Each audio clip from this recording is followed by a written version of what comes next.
नमस्कार दोस्तों। आज हम बात करेंगे अद्वैत वेदांत दर्शन पर। अद्वैत वेदांत भारतीय दर्शन की सबसे प्रभावशाली और गहन शाखाओं में से एक है, जिसके प्रमुख प्रणेता आदि शंकराचार्य थे। अद्वैत का शाब्दिक अर्थ है दो नहीं एक, या फिर अद्वैत, जो इस दर्शन के मूल सिद्धांत को दर्शाता है कि परम सत्य केवल एक है, अनेक नहीं। यह दर्शन वेदों के अंतिम भाग यानी उपनिषदों पर आधारित है, इसलिए इसे वेदांत, वेद का अंत या सार कहा जाता है। अद्वैत वेदांत का सार एक प्रसिद्ध सूत्र में निहित है: ब्रह्म सत्य जगत मिथ्या, जीवो ब्रह्म न पारम। अर्थात ब्रह्म ही एकमात्र सत्य है। यह जो संसार यानी कि जगत मिथ्या है और जीव यानी कि आत्मा ब्रह्म से भिन्न नहीं है, वह ब्रह्म ही है।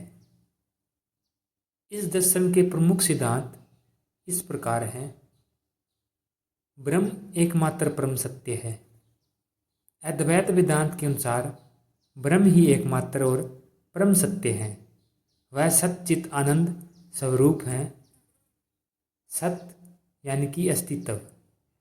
ब्रह्म का अस्तित्व त्रिकाल बाधित है, यानी वह भूत, वर्तमान और भविष्य तीनों कालों में विद्यमान रहता है। उसका कभी अभाव नहीं होता। चित्त यानी कि चेतना ब्रह्म शुद्ध चेतना और ज्ञान का स्वरूप है। वह परम ज्ञाता है, जिसके कारण सब कुछ जाना जाता है। आनंद वह परम सुख और शांति का स्रोत है। यह संसारिक वस्तुओं से मिलने वाला अस्थायी आनंद नहीं, बल्कि उसका सहज स्वभाव है। ब्रह्म निर्गुण, निरंकार, अनंत और अपरिवर्तनीय है।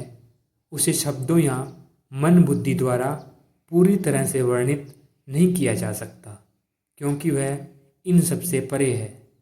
उपनिषदों में उसे नेति नेति, यह नहीं और यह भी नहीं कहकर समझाया गया है, जिसका अर्थ है कि किसी भी सीमित गुण या विशेषण से उसे बांधा नहीं जा सकता। आत्मा और ब्रह्म की एकता। अद्वैत दर्शन का केंद्रीय सिद्धांत यह है कि व्यक्ति की आत्मा और ब्रह्म में कोई मौलिक भेद नहीं है। वे दोनों एक ही है।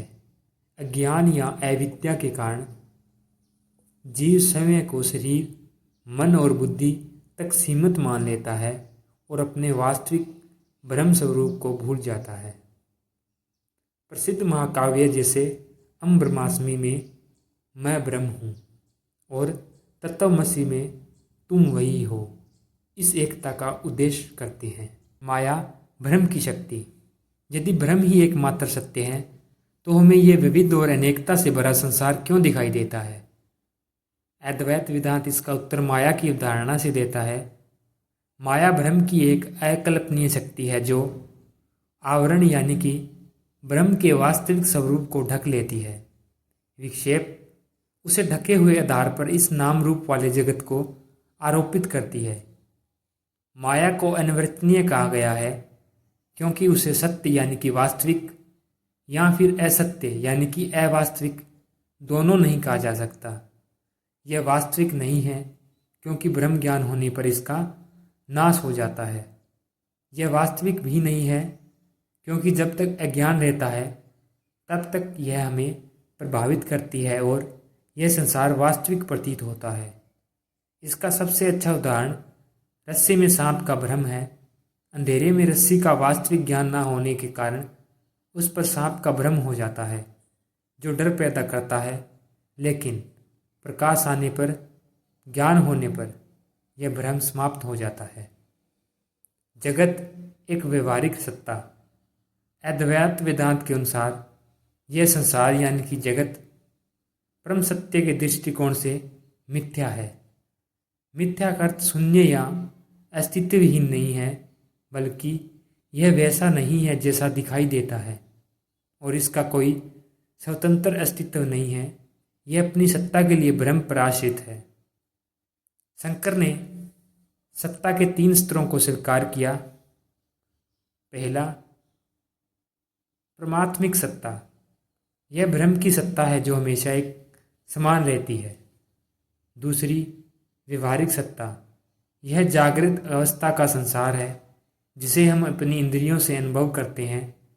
ज्ञान की अवस्था में यह सत्य प्रतीत होता है और हमारे सभी कर्म और व्यवहार इसी स्तर पर होते हैं।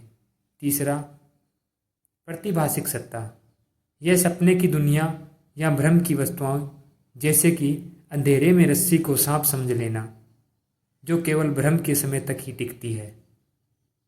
ब्रह्म ज्ञान होने पर व्यवहारिक और प्रतिभाषिक दोनों सत्ताओं का बोध हो जाता है और केवल परमात्मिक सत्ता ही शेष रहती है।